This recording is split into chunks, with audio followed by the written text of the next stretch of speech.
नाथ भगवान की जय।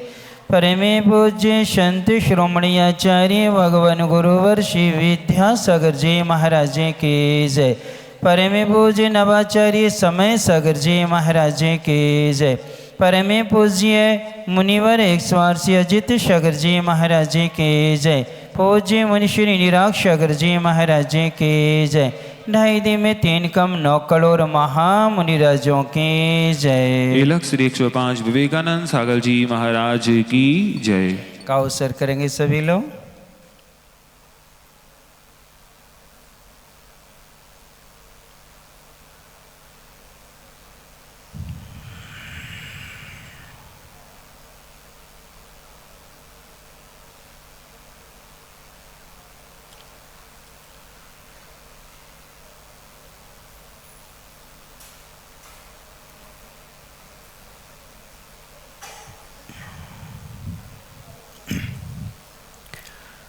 अरिहंत भगवन्तीन्द्रियमहितः सिद्धाश्च सिद्धीश्वरः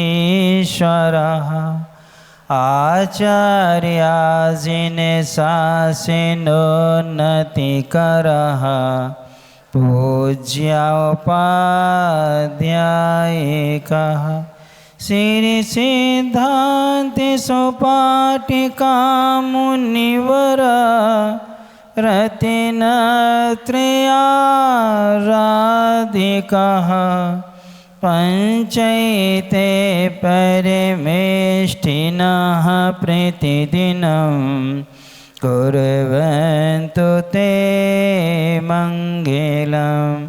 श्रीमन्नमृसुरासुरेन्द्रमुकुट प्रद्योतरत्नप्रभा भास्वदीपदिनखेन्दिवाः प्रवचना बुद्धिन्दवः स्थायिनः सर्वे जिनसे सौरिनो गीता ते पाटिकाः सादेवः स्तुत्या योगिजनैश्च पंच गुरवः कुर्वन्तु मे मंगलम्। अपन सब लोग यहाँ पर मंगलाष्टक स्तोत्र में जो हमारे पापों को भी गलाता है, जो हमारे ममकार अहंकार को गलाता है और जो हमें सुख को ला कर के क्या है देता है, उसका नाम था मंगल। अर्थात जिसमें 5 परमेष्टि 4 देव ऐसे 9 देवताओं को जिसमें नमस्कार किया गया। फिर चौथे छंद में 24 तीर्थंकर 12 चक्रवर्ती 9 नारायण प्रतिनारायण 9 बलभद्र इन 63 सलाका पुरुषों को स्मरण में किया है, क्योंकि इनके हृदय में श्री वस्त नाम का चिन्ह होता है जो इनको निकट समय में मोक्ष प्राप्त कराने का द्योतक होता है। इसलिए हम सबकी रक्षा क्या है, रक्षा करें। फिर इसके बाद में रिद्धिधारी मुनिराजों से प्रार्थना की है और रिद्धिधारी मुनिराजों का स्मरण किया है कि 64 रिद्धियों के धारी मुनिराज हैं, या फिर उनमें से बुद्धि आदि रिद्धि के धारी जो भी ऋषिराज हैं वो सब हमारे लिए क्या हों, मंगलकारी होवें। चारों निकाय के देवों के भवनों में स्थित अकृत्रिम जिनबिंब और जिनालय और मध्यलोक के 458 जिन बिंबों को और जिनालयों को नमस्कार करती है भावना भाई है कि ये हमारा क्या करें, मंगल करें। फिर इसके बाद में इन तीर्थंकरों के 24 तीर्थंकर हैं और 24 तीर्थंकरों की निर्वाण स्थली का क्या किया, स्मरण किया, क्योंकि हे भगवान परमात्मा शरीर हो जाने से आपके जो शरीर के परमाणु व अत्यंत शुद्ध हैं और वे परमाणु कभी नष्ट होते नहीं हैं उसी भूमि पर वहीं क्या है वो विद्यमान बने रहते हैं।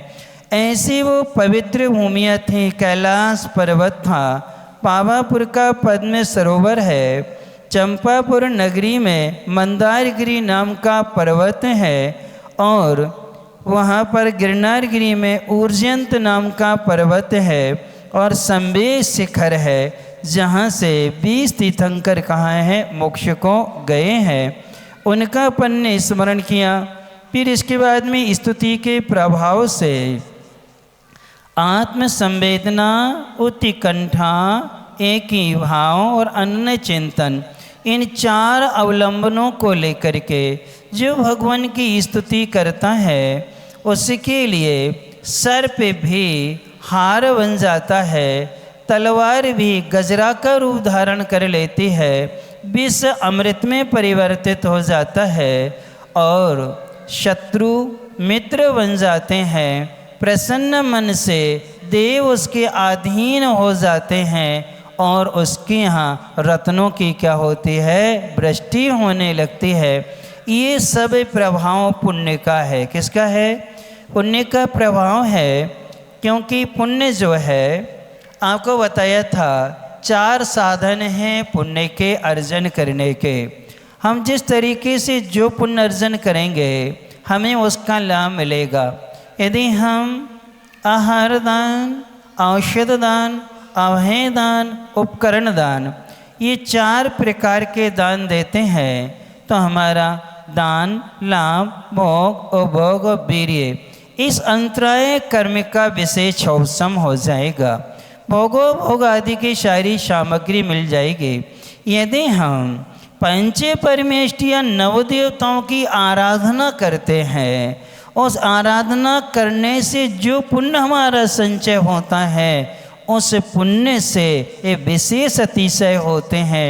अर्थात ये जो हैं सर्प आदि, तलवार आदि या जहर आदि, शत्रु आदि हैं या देव आदि हैं, ये सब आहार दान के पुण्य से बस में नहीं होते, औषध दान से नहीं, उपकरण दान से नहीं, अभय दान से भी नहीं, इन दानों से नहीं। इन दान से सिर्फ आपको सामग्री मिलेगी भोग की, लेकिन पंच परमेष्ठियों की आराधना करने से, इनका गुणगान करने से, इनकी स्तुति करने से ये अतिशय होते हैं। अर्थात हमारे लिए असाता वेदनी कर्म का उदय नहीं आ पाता है, और कदाचित आ भी जाए तो असाता साता में क्या है, परिवर्तित हो जाती है।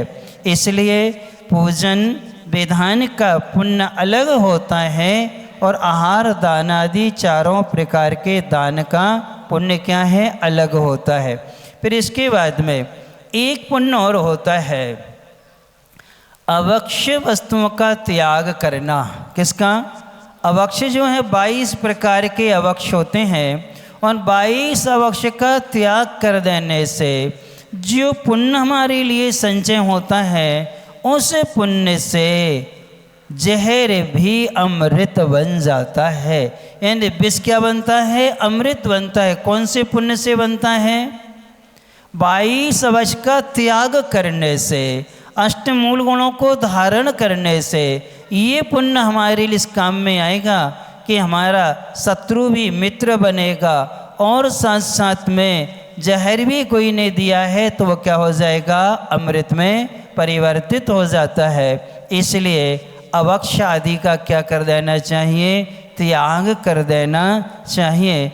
जिन्होंने 4 प्रकार के दान दिए हैं उनको 4 प्रकार का वैभव बहुत अच्छा मिला, परिवार अच्छा मिल जाता है, गोत्र आदि अच्छा मिल जाता है।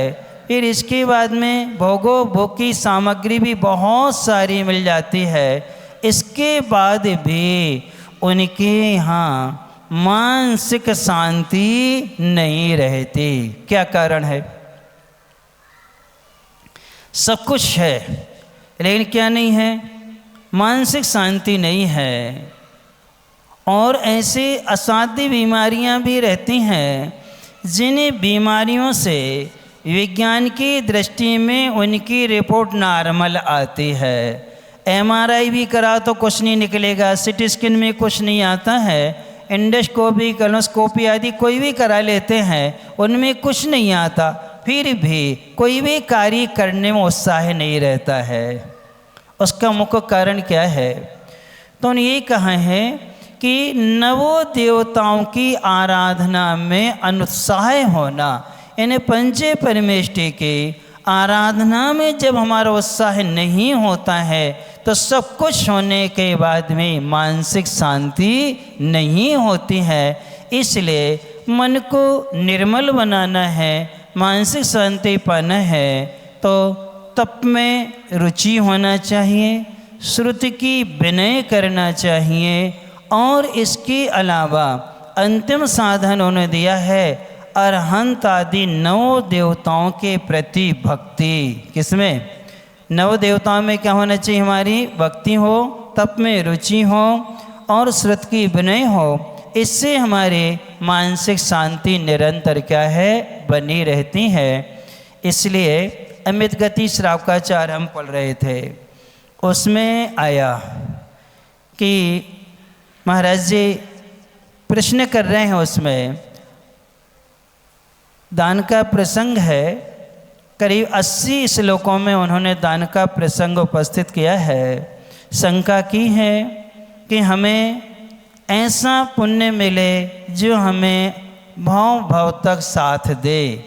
तो उन्होंने बहुत अच्छा समाधान दिया, ऐसी वस्तु दान में दो जो नष्ट ना हो। ऐसी वस्तु दान में दो जो नष्ट ना हो। यदि आप स्वर्ण का और चांदी का दान करोगे ये कभी नष्ट नहीं होते, और लकड़ी का दान करोगे तो क्या हो जाएगी? पीतल स्टील दोगे तो क्या हो जाएगा? ईंट पत्थर दोगे तो क्या हो जाएगा? कपड़े दोगे तो क्या हो जाएगा? ये जो चीज़ें देंगे सब नष्ट हो जाएंगी, लेकिन सोना और चांदी कभी नष्ट नहीं होते, निरंतर इनकी कीमत बढ़ती ही जाती है। और ये चीज़ें दान करेंगे तो हमारा पुण्य कभी नष्ट नहीं होगा, वो बढ़ता ही चला जाता है। इसलिए यहाँ पर ये अतिशय यहाँ बतलाए हैं पांचों कल्याणकों के पात्र कौन होते हैं। तो यहाँ पर 16 कारण भावनाएं होती हैं, 16 प्रकार के परिणाम होते हैं। उन 16 परिणामों का चिंतन करने से तीर्थंकर प्रकृति का क्या होता है? बंध होता है। निर्दोष सम्यक दर्शन हो, 25 दोषों से रहे सम्यक दर्शन, ये दर्शन विशुद्धि कहते हैं। ये मुख्य भावना पहली होती है। फिर सम्यक दर्शन के साथ विनय संपन्नता होनी चाहिए। क्या होना चाहिए? विनय से संपन्न होना चाहिए। कैसी विनय से संपन्नता करता वहाँ क्या लिया है? भय, आशा, स्नेह और लोभ से रहित विनय होना चाहिए। यदि आपने भय से विनय की है, महाराज जी डांटेंगे इसलिए क्षमा कर लो, तो आपने किस लिए क्षमा की है? किससे की है? भय से।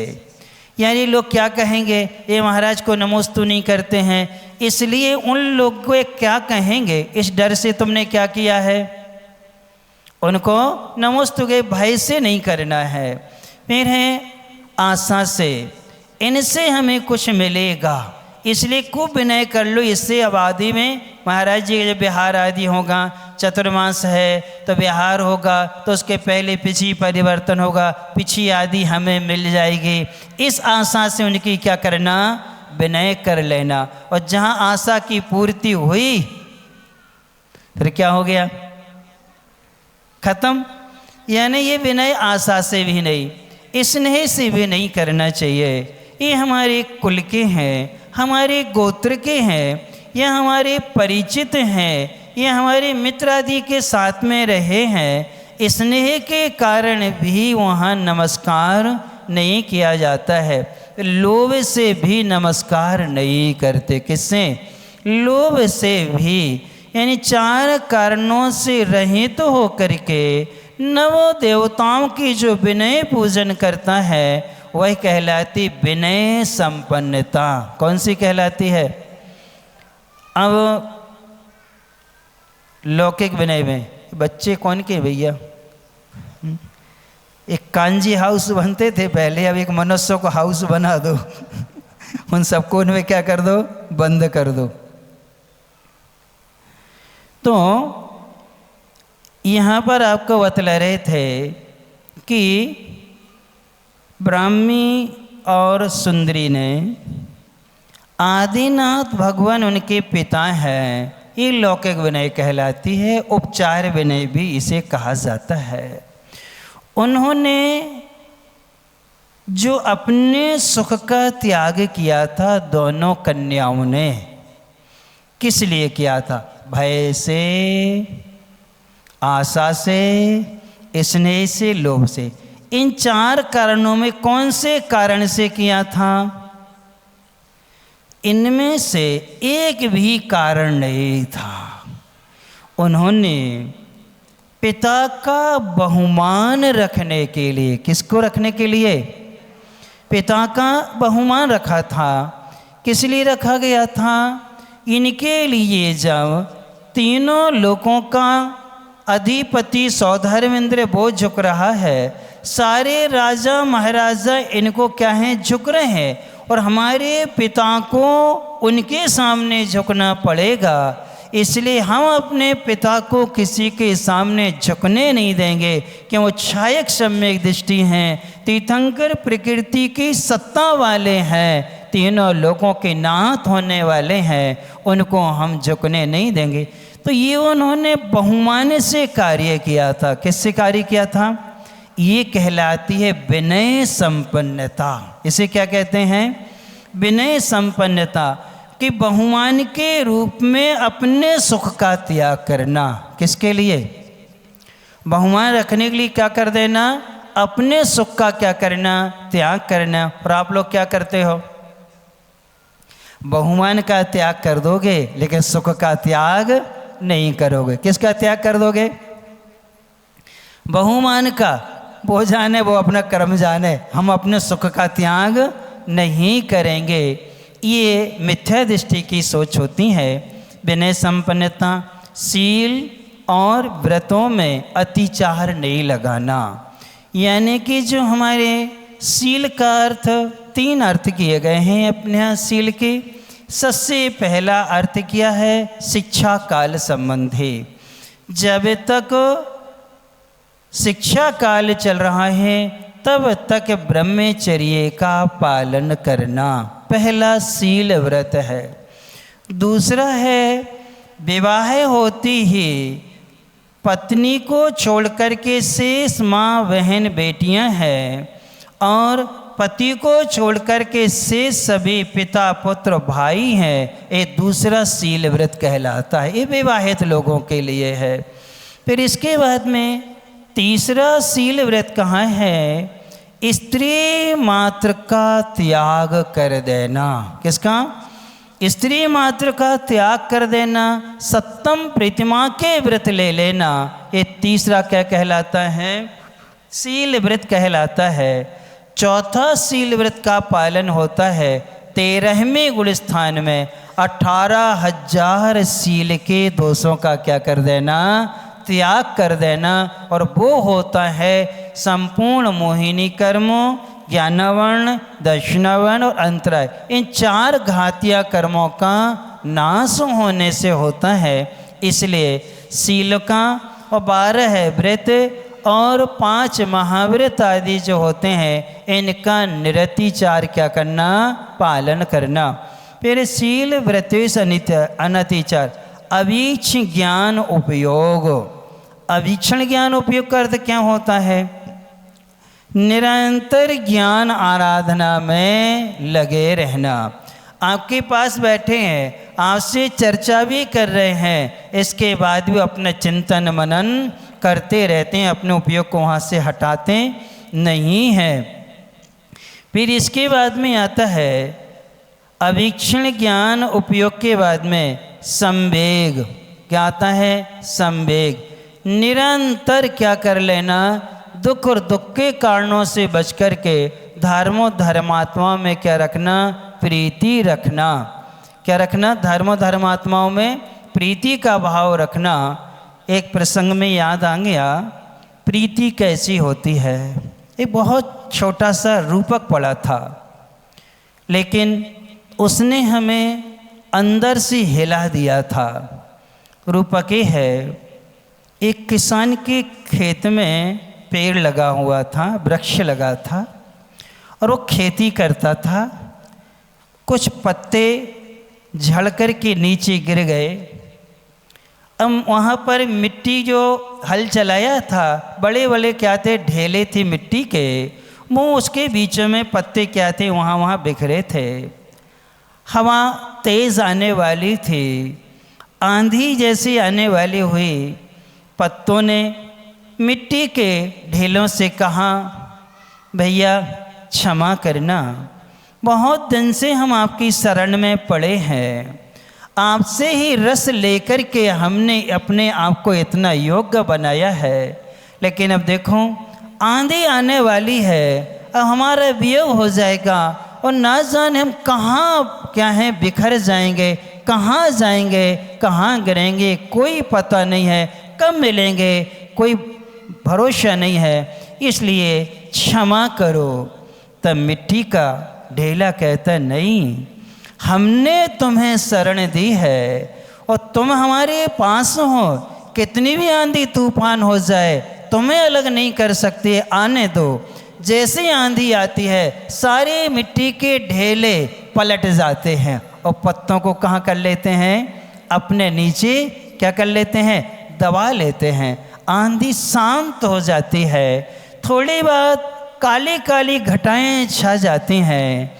तब मिट्टी का ढेला कहता है, भैया हमने अपना कर्तव्य किया है, अब हमारा जीवन भी ज़्यादा समय का नहीं है, बारिश आएगी और हम क्या हैं, बह कर के चले जाएंगे, अर्थात कोई भरोसा नहीं है, वो मिट्टी जाएगी बह कर के, हम कब आ पाएंगे, नहीं मिल पाएंगे।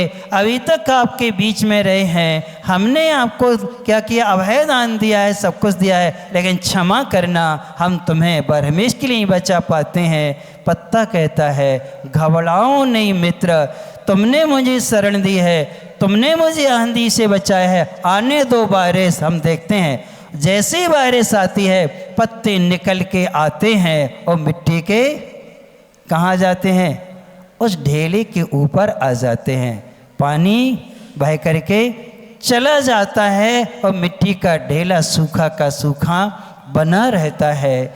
जब ये देखा तब लगा कि देखो कितना इनमें दोनों अचेतन होकर के भी आपस में कितना स्नेह है, अपेक्षा बिल्कुल नहीं है, लेकिन एक दूसरे की रक्षा करने के लिए क्या है, तत्पर है।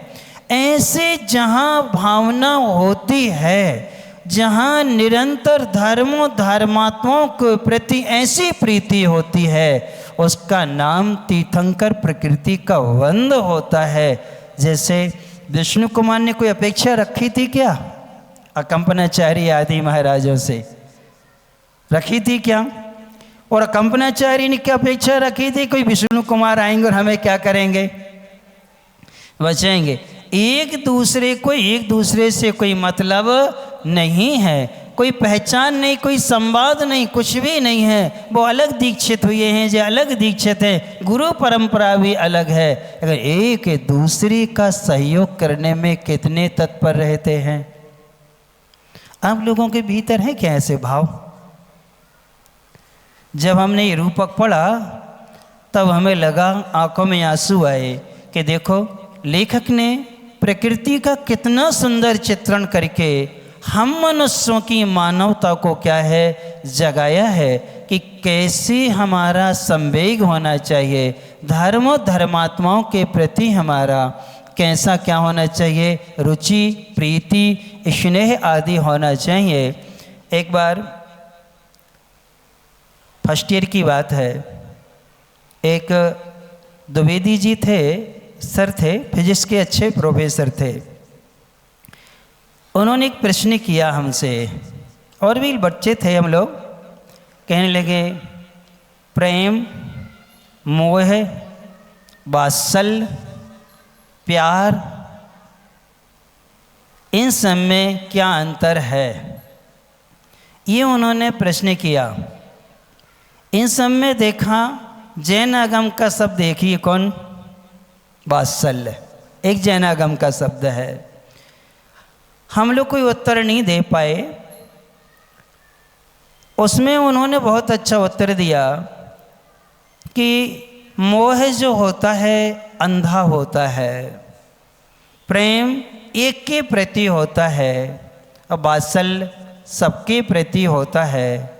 तब उन्होंने कहा था प्यार और स्नेह कभी पूरा नहीं होता। क्या? प्यार, स्नेह और प्रेम ये कभी पूरे नहीं होते हैं, क्योंकि सबका पहला अक्षर अधूरा है।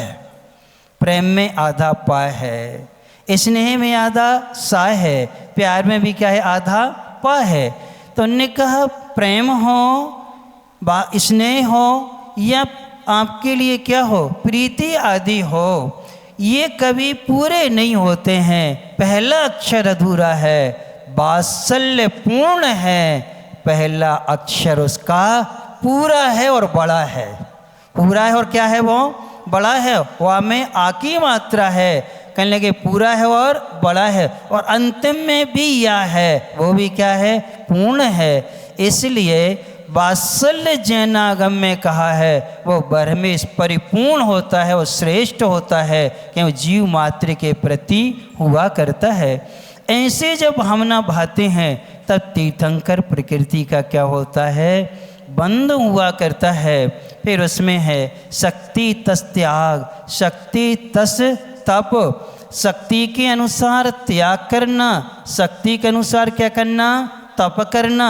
शक्ति को छिपाना नहीं और शक्ति से ज़्यादा भी नहीं करना। इसमें एक बहुत अच्छा उदाहरण दिया है प्रश्नोत्तर श्रावकाचार्य में सकल कीर्ति महाराज ने। शक्ति को छिपा के कार्य करना क्या है? तो उन्होंने कहा नागिन ने डसा है। किसने डसा है? नागिन ने काटा। यदि शक्ति है ज़्यादा करने की या देने की, फिर भी छिपा लेना और कम करना, तो नागिन ने डसा। और शक्ति से ज़्यादा करना, मानो बर्र ने काटा है। किसने काटा है? बर्र जानते ना, बर्रैया जो होती है, ततैया बर्रैया जो लाल वाली होती है, पीली भी होती है, गुड़ आदि में हो जाती है, दीवालों में जगह जगह क्या है? लग जाती हैं। तो उन्होंने कहा नागिन ने काटा, शक्ति से कम करना और शक्ति से ज़्यादा करना तो बर्र ने काटा है। दो में से कौन अच्छा है? बर्र का काटा कभी मरता नहीं है, थोड़ी सी तकलीफ होती हो। नागिन का काटा पानी भी नहीं मांगता है। इसलिए शक्ति को कभी छिपाना नहीं, जितनी है उतनी देना, और शक्ति से ज़्यादा भी दे दोगे थोड़ा सा कष्ट होगा, लेकिन वह आपके प्राण घातक नहीं होता है। ऐसी 16 कारण भावनाएं हैं। अरहंत भक्ति भी है उसमें। कौन सी?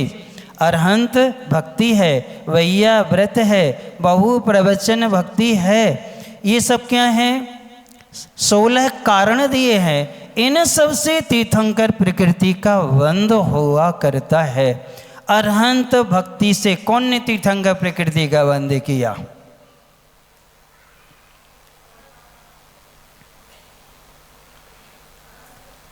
बोलो अरहंत भक्ति से। तेने भगवान की भक्ति की हो, तीर्थंकर प्रकृति का बंध कर लिया हो। कौन कौन ने आदि पुराण पढ़ा? स्वाध्याय करते कि नहीं करते? आदिनाथ जी के 10 भाव पढ़ना। कितने भाव? 10 भाव पढ़ना। महाबल राजा के जय वर्मा श्री वर्मा का जीवन चरित्र पढ़ना कि इसमें से जय वर्मा का जीव आदिनाथ बनता है। तब ये 3 भाव पहले तीर्थंकर प्रकृति का क्या करते हैं? वंद करते हैं। क्या करते हुए? अरहंत भगवान की क्या करते हैं? भक्ति पूजन करके उस समय क्या करते हैं, तीर्थंकर प्रकृति का बंद करते। किन्होंने किया? पहले तीर्थंकर आदिनाथ भगवान ने उनके 10 भाव पढ़ना, 7 भाव के बाद में जैसे ही 7वां भाव आएगा और 7वें भाव में राजा शंभु के पर्याय में उन्होंने अरहंत की भक्ति करी और उससे क्या कर लिया, उन्होंने तीर्थंकर प्रकृति का वंद कर लिया। ऐसे आपको मिलेंगे। और दान करने से लक्ष्मण जी ने तीर्थंकर प्रकृति का वंद किया था, वन में आहार दान दे करके। श्री कृष्ण जी ने औषध दान दे करके क्या किया, तीर्थंकर प्रकृति का वंद किया हुआ है। तो ये जो है दान है वो यह वृत्ति आदि है, ये सब तीर्थंकर प्रकृति के क्या हैं, कारण होते हैं। इसलिए इनमें क्या होना चाहिए, रुचि। मार्ग प्रभावना अर्थात सम्यक दर्शन, सम्यक ज्ञान, सम्यक चारित्र्य की प्रभावना करके कौन ने तीर्थंकर प्रकृति का वंद किया था?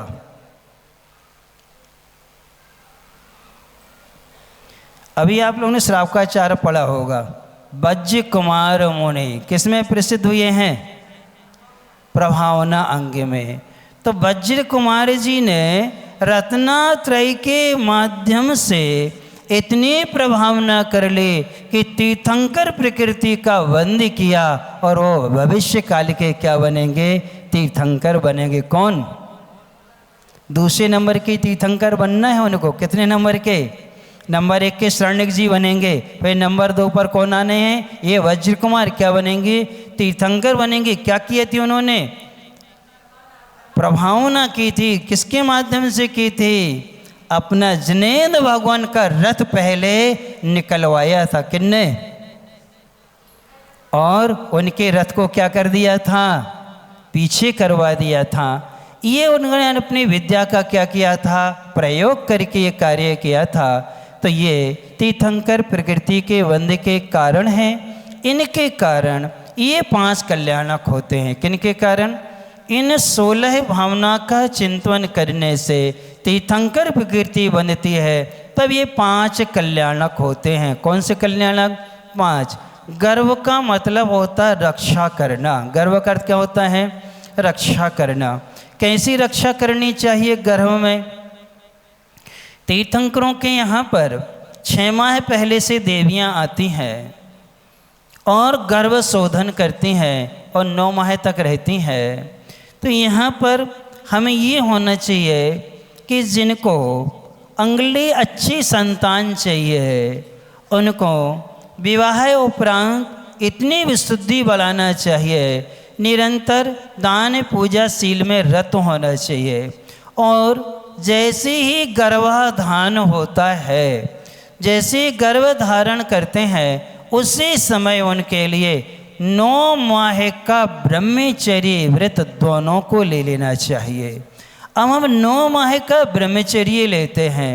9 माह के लिए होटल आदि में मर्यादा के बाहर की वस्तुओं को खाने का क्या करते हैं, त्याग करते हैं।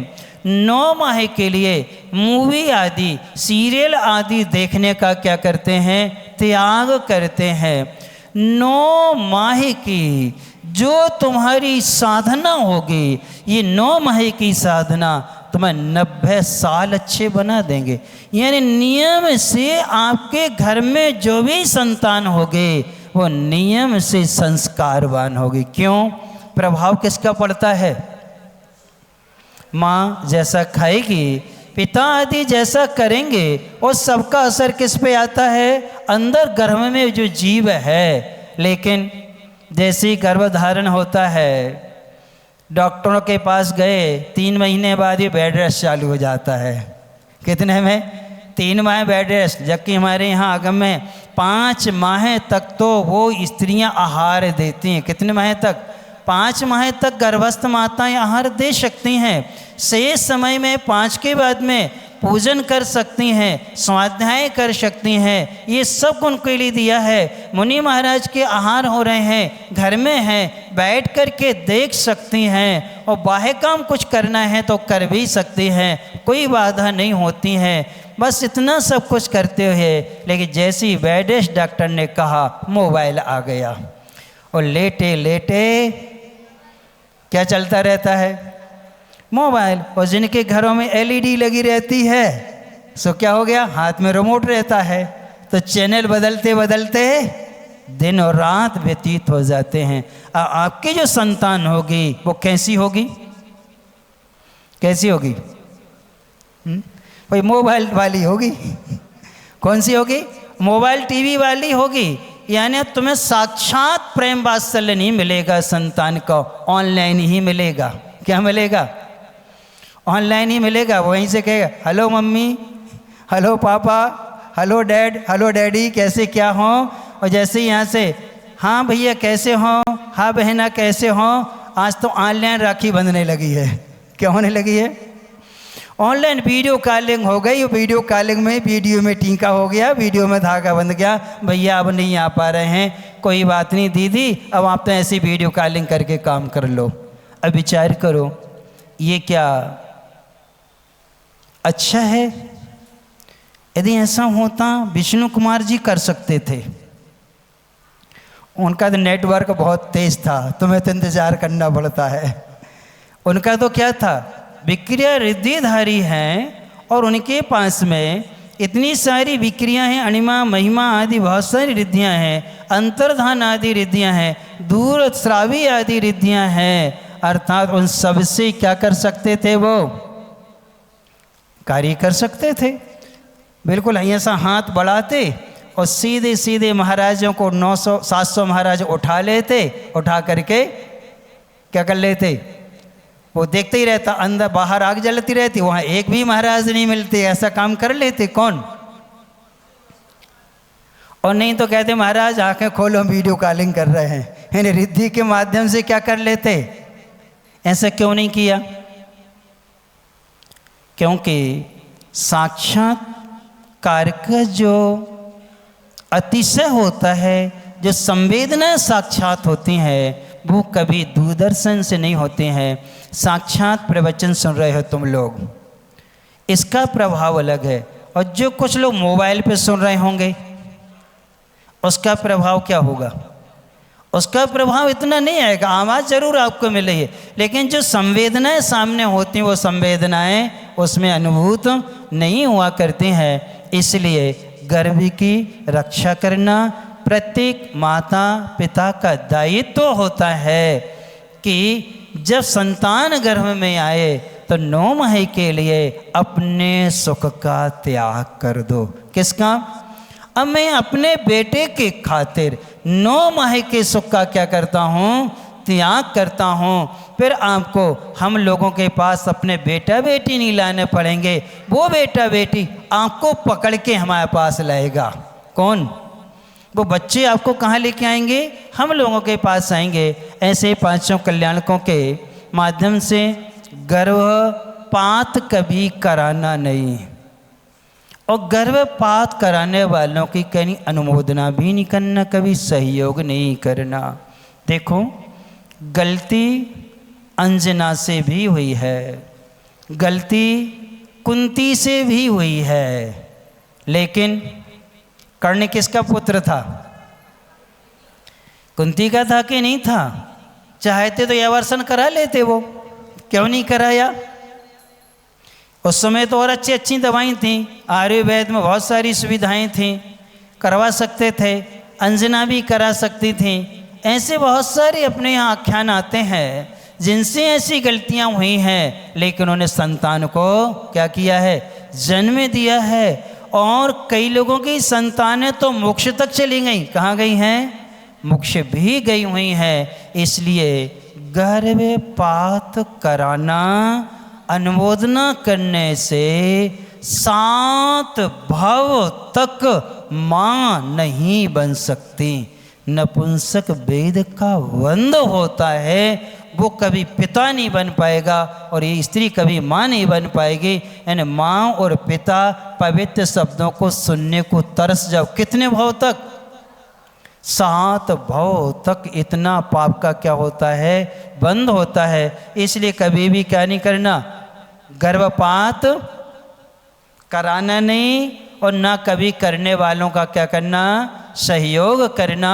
और कभी गलतियाँ हुई हैं, पूर्व में हुई हैं, कोई बात नहीं, गुरु महाराज आपके नगर में विराजमान है, हम जाएं, दोनों मिलकर के जाएं, निवेदन करें, कोई भी परिस्थिति में हुआ हो निवेदन करके पश्चाताप प्रायश्चित ले लेना चाहिए। क्योंकि गर्भपात में युद्ध से ज़्यादा हिंसा होती है। किससे? युद्ध से ज़्यादा हिंसा होती है। क्यों होती है? युद्ध बरहमेश बराबरी वारों से लड़ा जाता है। और वो बालक कैसा है बेचारा? कैसा है? अभी जिसका शरीर भी नहीं बना हुआ है, 4 माह का क्या 2 माह 3 माह का गर्भपात भी होता है, तो संगी पंचेंद्री जीव को मारने बराबर पाप लगता है। इसलिए वो अबोध है, आपके यहाँ रक्षा के लिए आया है और तुमने रक्षा ना करके क्या कर दिया? उसको नष्ट करवा दिया। ये पाप का बंध होते, युद्ध से ज़्यादा हिंसा होती है। गौ हत्या, इसका प्रायश्चित हो सकता है। ब्रह्म हत्या, मूर्ति टूट जाए, उसका प्रायश्चित हो सकता है। लेकिन कहा कि गर्भपात जैसी हिंसा का प्रायश्चित निर्ग्रंथ गुरु के मुख से ही होता है, अन्यथा वो कर्म कटता नहीं है। इसलिए गर्भ कल्याणक कहा गया है। इससे जीवों का कल्याण होता है, जीवों की चौमुखी सुख की वृद्धि होती है। इसलिए कभी ऐसे कार्य करना नहीं, करवाना नहीं, और करने वालों का कभी सहयोग नहीं करना। और कभी कुछ हो गया है तो गुरु महाराज हैं, हम जाएं उनके पास में, दोनों मिलकर के प्रायश्चित करके अपनी शुद्धि कर सकते हैं। और जब तक इसका प्रायश्चित नहीं होता है तब तक उनको सूतक बनी रहती। क्या बनी रहती है? और यदि वो पूजन अभिषेक कर रहे हैं या महिलाएं आहार दान आदि दे रही हैं तो इनको कुभोग भूमि का बंद होगा। किसका? कुभोग भूमि का। अंतर दीपज मलेक्ष बनोगे या फिर आपके यहाँ ही मुस्लिम आदि में जन्म हो जाएगा, या भंगी मैतर बशोर आदि इन निम्न पर्यायों में क्या होगा? अपना जन्म होगा। क्योंकि छिपा करके अपनी गलती छिपाई है, सूतक पूरा हुआ ही नहीं है, प्रायश्चित नहीं हुआ, और हम क्या कर रहे हैं? पूजन भी कर रहे हैं और महाराजों को दान आदि भी कर रहे हैं। इसलिए क्रिया से बचना है। ये पवित्र कल्याणक का इंद्र ने महोत्सव मनाया था जब गर्भ में आए थे। 6 माह से लेकर के 9 माह तक, 15 माह तक दिन में 3 बार आंगन में रत्नों की वर्षा करी थी। 8 देवियाँ और 56 कुमारियों को माँ की सेवा में भेज दिया था कि 15 माह तक तुम्हें कहाँ रहना है? उस माँ के पास रह करके उनका निरंतर धर्म ध्यान कराना है। एक देवी प्रश्न करती, माँ उत्तर देती हैं, वो प्रश्न करती हैं, वो उत्तर देते हैं, यानी निरंतर धर्म ध्यान कराते हैं। एक पल के लिए भी उनको किसी नहीं छुड़वाती। और तुम लोग क्या करवाते हो? टीवी मोबाइल ध्यान। कौन सा ध्यान? टीवी और मोबाइल ध्यान। अब यही चलने दो, तुम्हारी बेड रेस्ट में क्या चलने दो? ये सीरियल, वो सीरियल। एक बहन से हमने पूछा, डॉक्टर ने ऐसा ऐसा कहा है, फिर तुम क्या करते हो? बस महाराज महाभारत देख रहे हैं। क्या देख रहे हैं? जो टीवी सीरियल में आया था अब उसको क्या कर रहे हैं? हम देख रहे हैं। महाभारत भी देखते हैं, और फिर पौरव सीरियल आया था वो देखते हैं, चाणक्य सीरियल आया था। बस महाराज ये सीरियल देखते रहते हैं। एक वो कौन सा उल्टा चश्मा है ना, है तारक मेहता का। अब ये सब देखते रहते हैं। अनका प्रवचन सुन लो, महाराज जी नींद आ जाती प्रवचन तो, और जैसे ही प्रवचन लगा तो क्या आ जाती है? अब विचार करो, अब उनकी संतान कैसी होगी? शकुनी जैसी होगी या दुर्योधन जैसी होगी? यानी दुशासन आदि जैसी होगी संतान होगी, या फिर मंथरा जैसी कन्या होगी, या सूपनखा जैसी कन्याएं होंगी? क्यों, तुमने क्या देखा है? सीता जैसी मिलने वाली तो है ही नहीं। इसलिए ऐसा गर्भ कल्याणक और जन्म कल्याणक, इनकी रक्षा के माध्यम से जन्म सत्य है, वो हम आगे आके बताएंगे। अब अपन चलते हैं कहानी की ओर चलते हैं। धर्म सभा में वहाँ पर समस्या रखी थी और समस्या का समाधान किसने दे दिया था? अमर ने दे दिया था। अब अमर की ने समस्या रख रहा है जिसका समाधान सुंदरी को देना है। अमर कहता है 3 अक्षर का ऐसा नाम है जो निरंतर वैराग्य का प्रतीक होता है। तीर्थंकरों ने जिसको अपनाया है, बड़े बड़े मुनि महाराज जिसका चिंतन करते हैं, पहला अक्षर यदि हटा दिया जाए आगे का, पीछे के 2 अक्षर जो बनते हैं उसको दूर करने से हमारा तन मन पवित्र हो जाया करता है और उनको हटाने से हमारे व्रतों का निर्दोष पालन हुआ करता है। इससे विशुद्धि बढ़ती है, शुद्धि हुआ करती है, आत्मा पवित्र होती है। फिर यदि बीच का अक्षर हटा दिया जाए तो वो बल से भी बढ़कर होता है, अर्थात उसी से तो रत्नत्रय का पालन हुआ करता है, उसी से हम मोक्ष को पा सकते हैं। अर्थात उसकी तो जग में लोक में क्या होती है? पूजा होती है, उसके लिए तो देव भी तरसते हैं।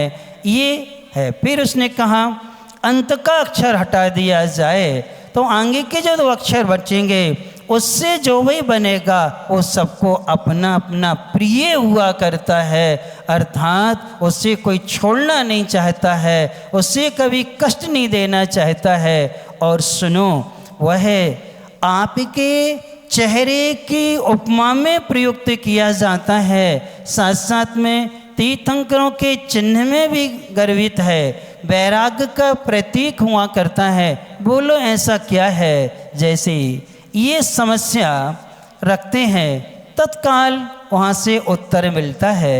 वो कहते हैं कि वो है क्या? कमल। क्या है?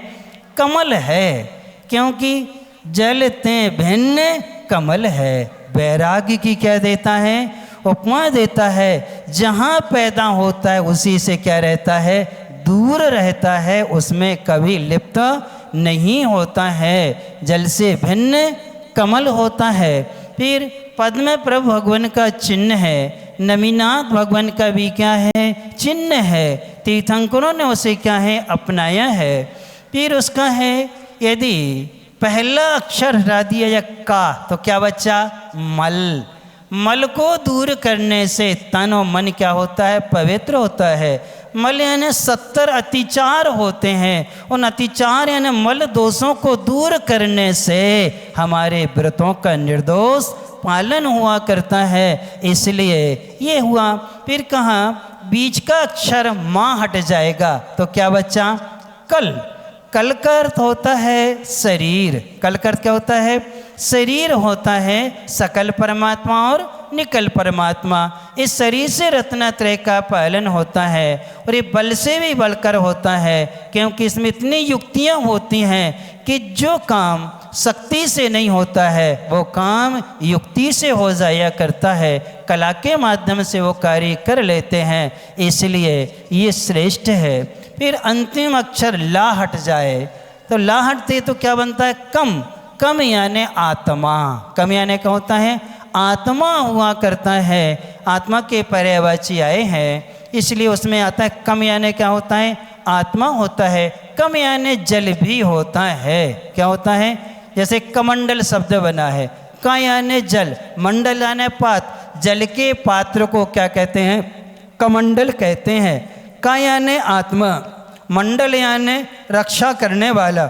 जो आत्मा की रक्षा करता वो कौन कहलाता है? कमंडल कहलाता है।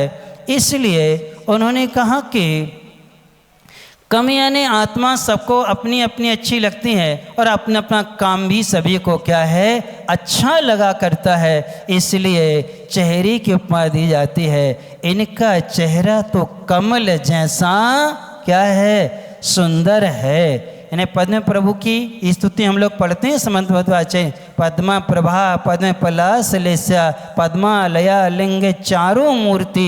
हे भगवान, आपका जो चेहरा है वो कमल के समान सुंदर और कांतिमान है। इस प्रकार से जैसे ये उत्तर दिया, सारी सभा ने तालियां बजाई और ताली बजाते हुए राजा कहते हैं, गुरु महाराज से, उनके जो गुरु वहाँ थे, धन्य हैं महाराज, गजब की शिक्षा दी है। मुझे नहीं विश्वास था कि आपके पढ़ा हुए विद्यार्थी इतने क्या होंगे, होशियार होंगे।